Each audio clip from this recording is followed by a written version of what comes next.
the Arctic tundra. Winter temperatures plummet to -50 degrees Celsius, sometimes colder. For 8 months of the year, this landscape is one of the most hostile environments on Earth. Darker, colder, and more unforgiving than almost anywhere humans have chosen to live permanently.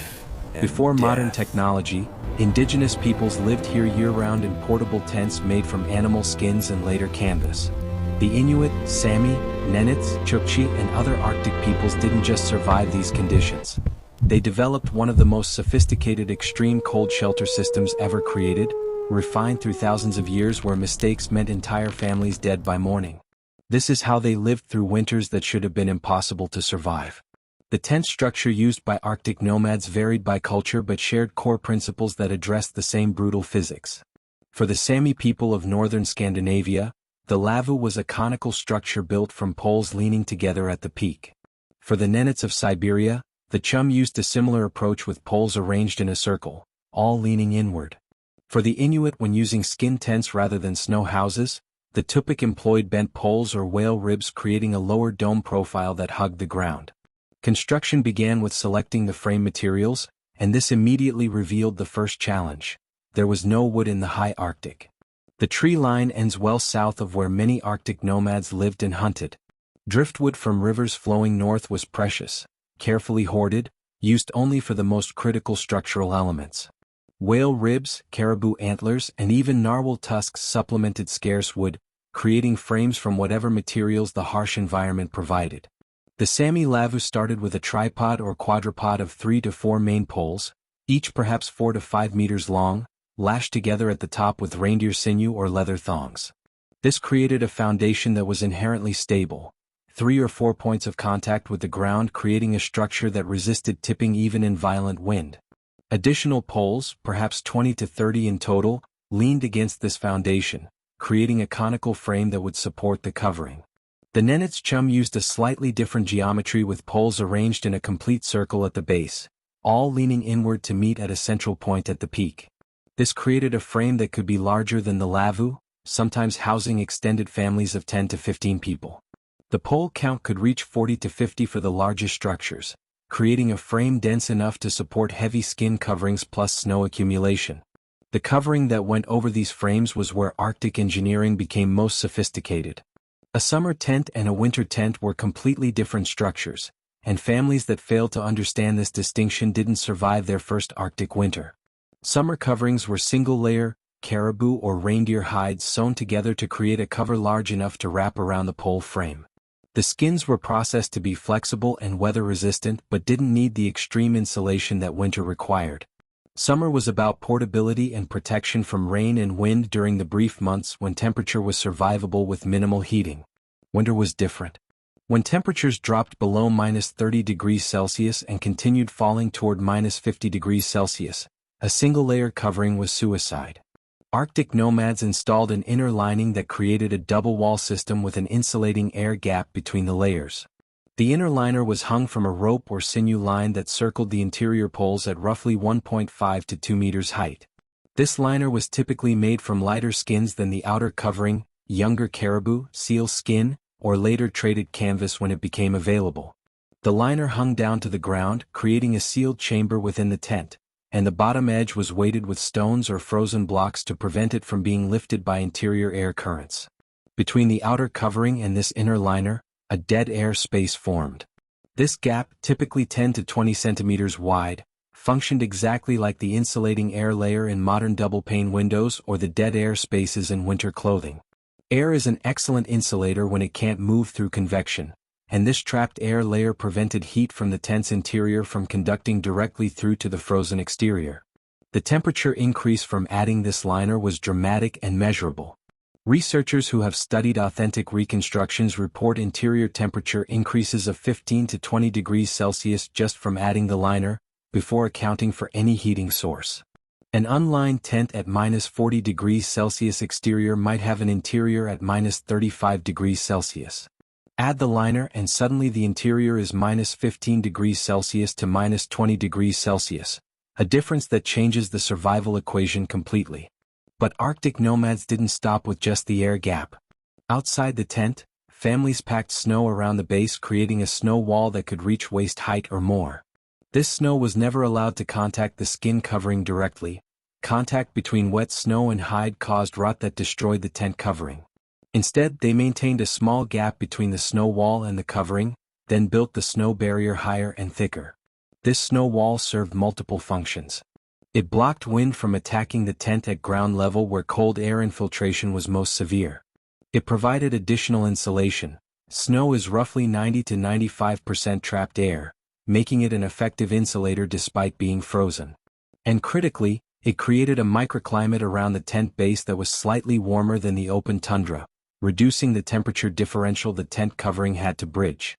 Some families added additional insulation between the outer covering and the inner liner. Dried grass, moss, or animal hair was stuffed into the air gap, creating an even more effective thermal barrier. Others added a partial ceiling, a piece of hide or canvas suspended below the tent's peak that prevented warm air from rising all the way to the top and escaping through the smoke hole before it had adequately heated the living space. The smoke hole at the peak was essential for ventilation but also represented the tent's largest heat loss point.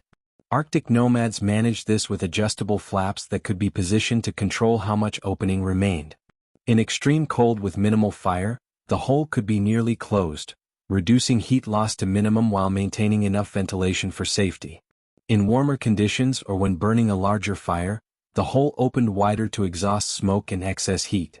The fire system inside an Arctic tent had to accomplish something that seems thermodynamically impossible: maintain survivable temperatures using fuel sources that barely existed in the Arctic environment. There was no wood to burn in continuous fires. No brush. No vegetation that could be harvested in quantities sufficient for heating.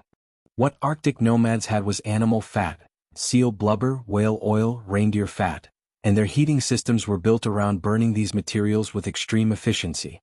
The kullik used by Inuit families was a shallow soapstone bowl filled with seal blubber with a wick of dried moss burning along one edge. This produced a relatively small flame, perhaps 15 to 20 centimeters long, but the soapstone bowl absorbed heat from this flame and became a radiant heater that warmed the tent through infrared radiation rather than heated air. The Sami and Nenets used similar oil lamp systems, sometimes with small portable metal stoves when metal became available through trade.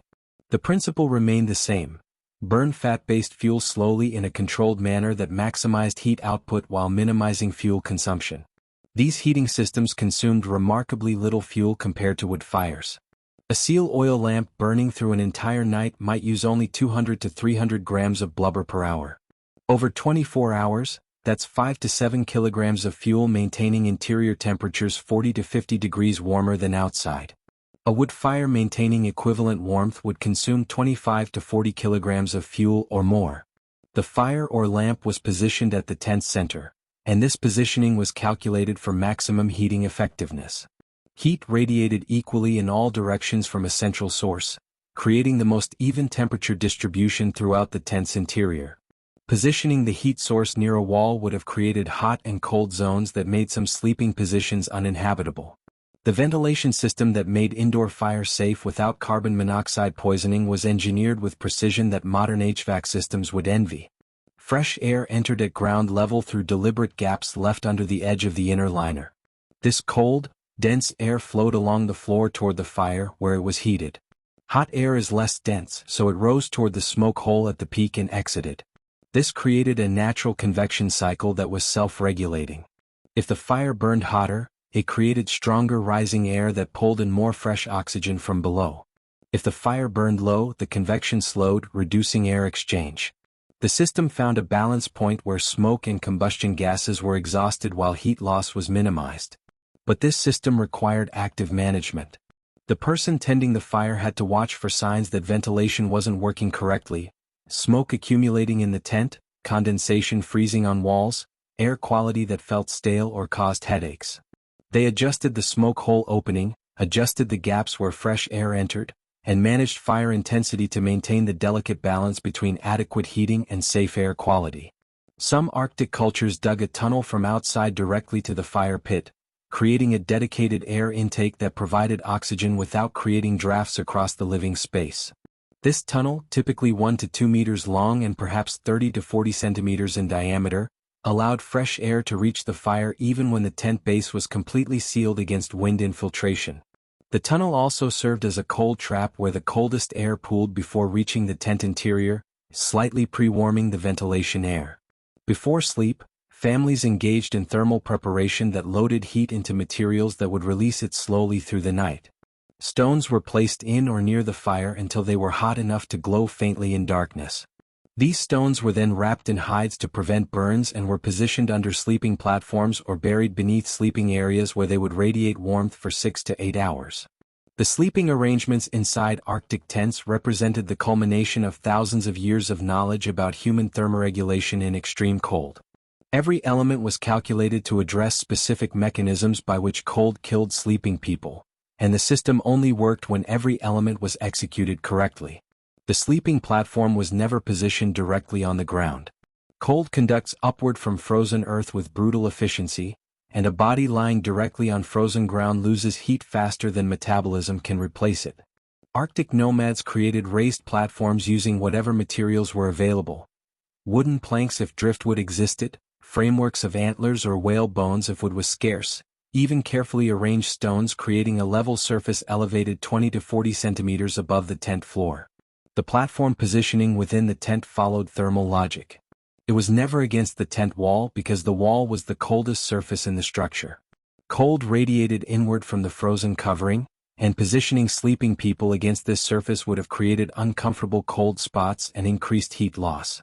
Instead, the platform occupied the tent's interior zone where it received maximum radiant heat from the central fire or lamp while being insulated from the walls by an air gap. The platform surface was covered with thick insulation that prevented conductive heat loss into the platform material below.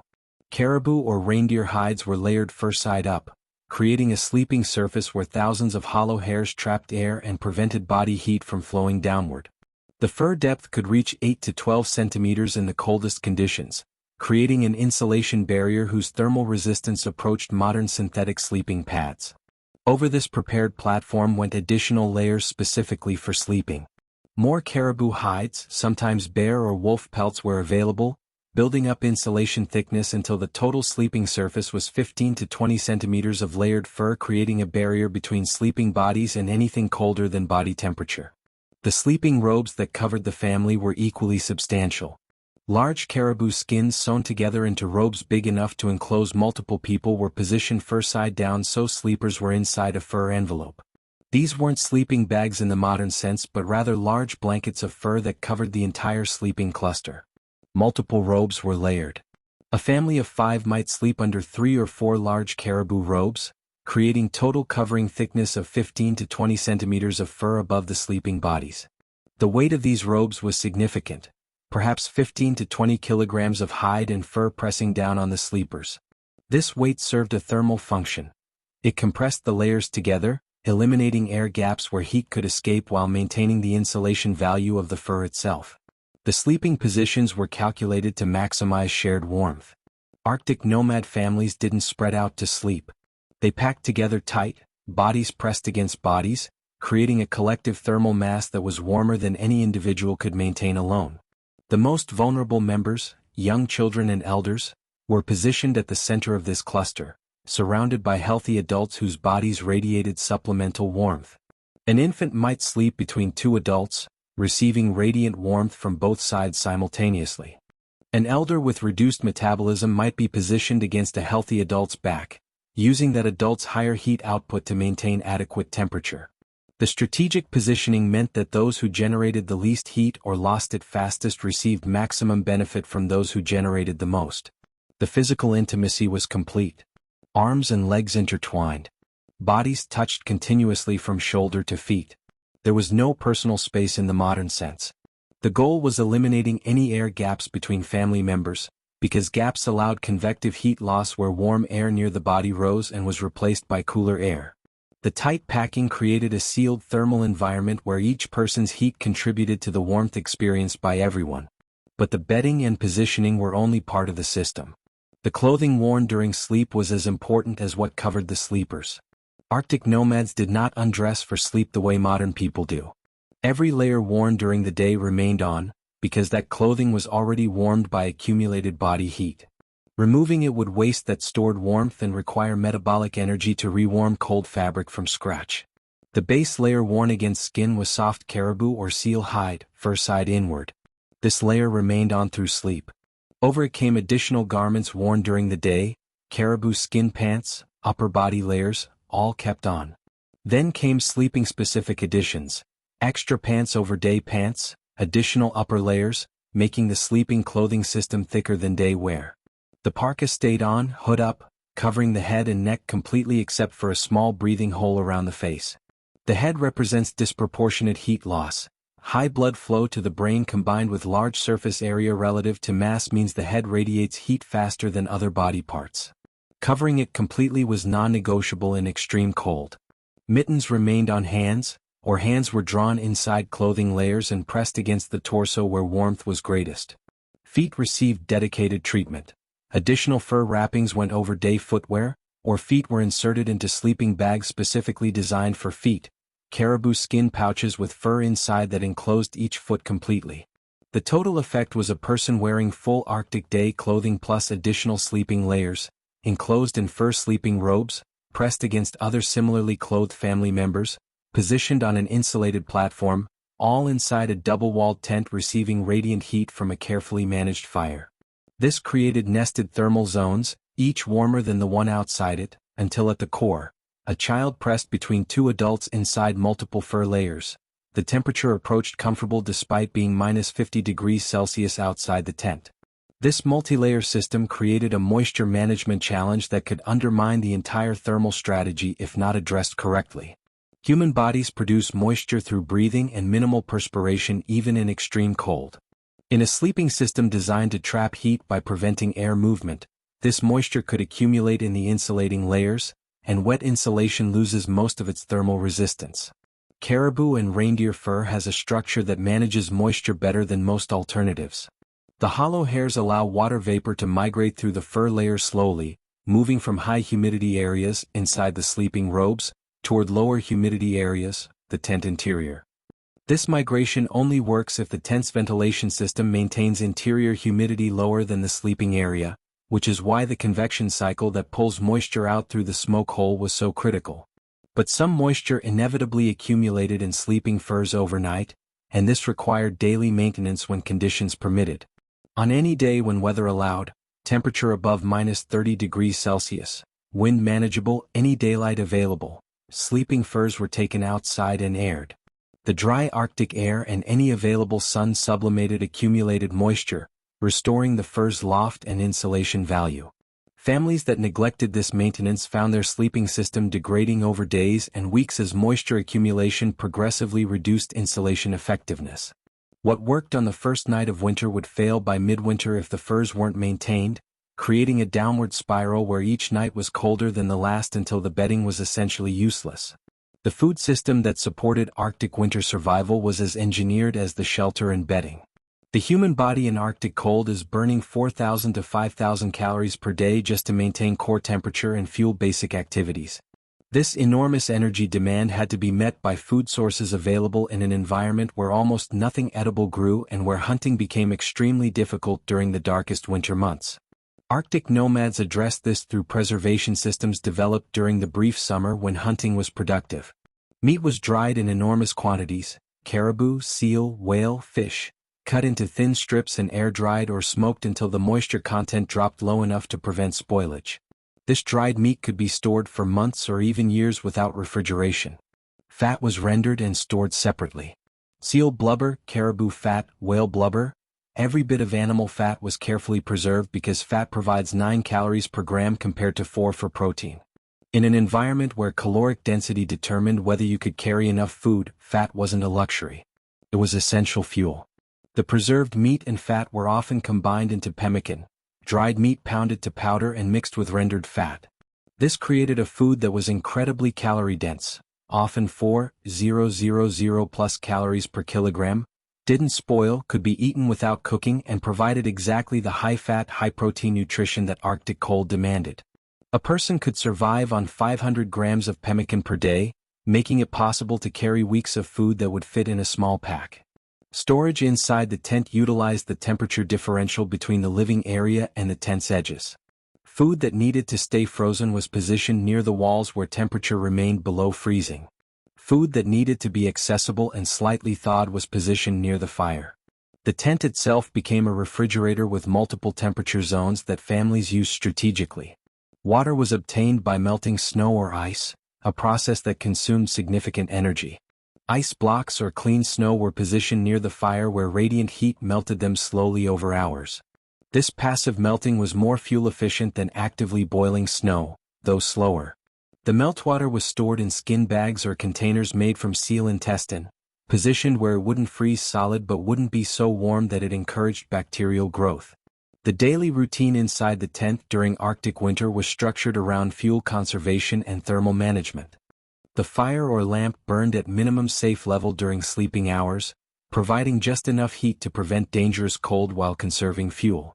In the morning, the fire was built up to warm the tent for daily activities. Food preparation occurred when the tent was warmest, using heat that was already being generated for temperature maintenance. Cooking over or beside the fire added no fuel cost beyond what was already burning. Meat was often eaten raw or only slightly warmed, because cooking required fuel and heat that were precious. The social organization inside the tent during months of winter darkness required structure that prevented conflict in close quarters. Space was allocated by role and status. The area farthest from the door was typically reserved for adults and held valuable possessions. Children's areas were designated. The fire tending area was recognized as the domain of whoever was managing the fire that day. Stories, songs, crafts, and tool maintenance filled the dark hours. Arctic nomads spent winter darkness sewing and repairing clothing, crafting hunting tools, maintaining equipment, teaching children essential skills, and transmitting oral knowledge through storytelling. This wasn't idle time. It was productive work that prepared for the hunting season ahead while preserving cultural knowledge. The tent's portability meant it could be moved when necessary, though winter movement was avoided when possible. Disassembling a tent in -40 degrees Celsius meant exposing everyone to lethal conditions during the hours required to take down, pack, transport, and rebuild the structure. The skins became rigid when frozen, making folding difficult. The poles were brittle and prone to breaking if handled roughly. When movement was necessary, following migrating herds, relocating for better hunting access, or seeking protection from severe weather, the operation was executed with practiced efficiency developed over lifetimes. Everyone had specific roles. Children collected small items. Adults disassembled the frame and managed the frozen coverings.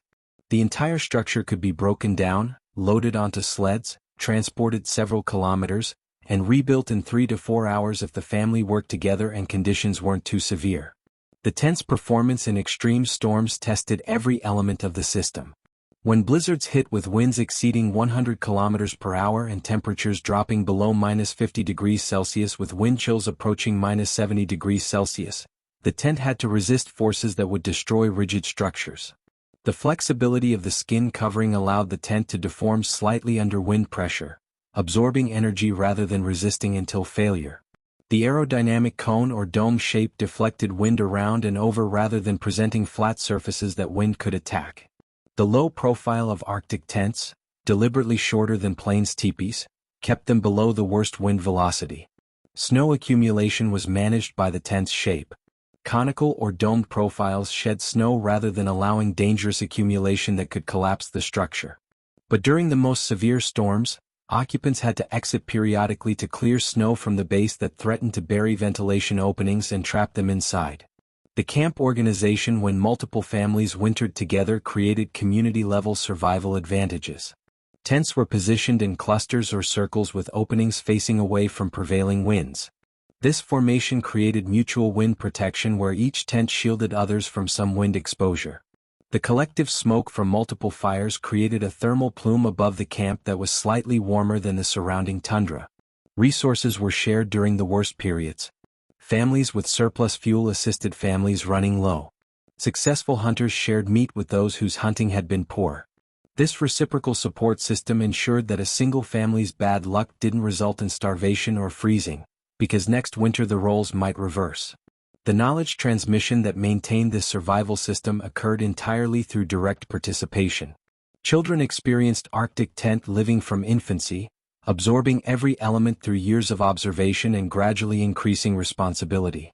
By the time a young adult was responsible for their own family's winter survival, they had 15 to 20 years of accumulated experience.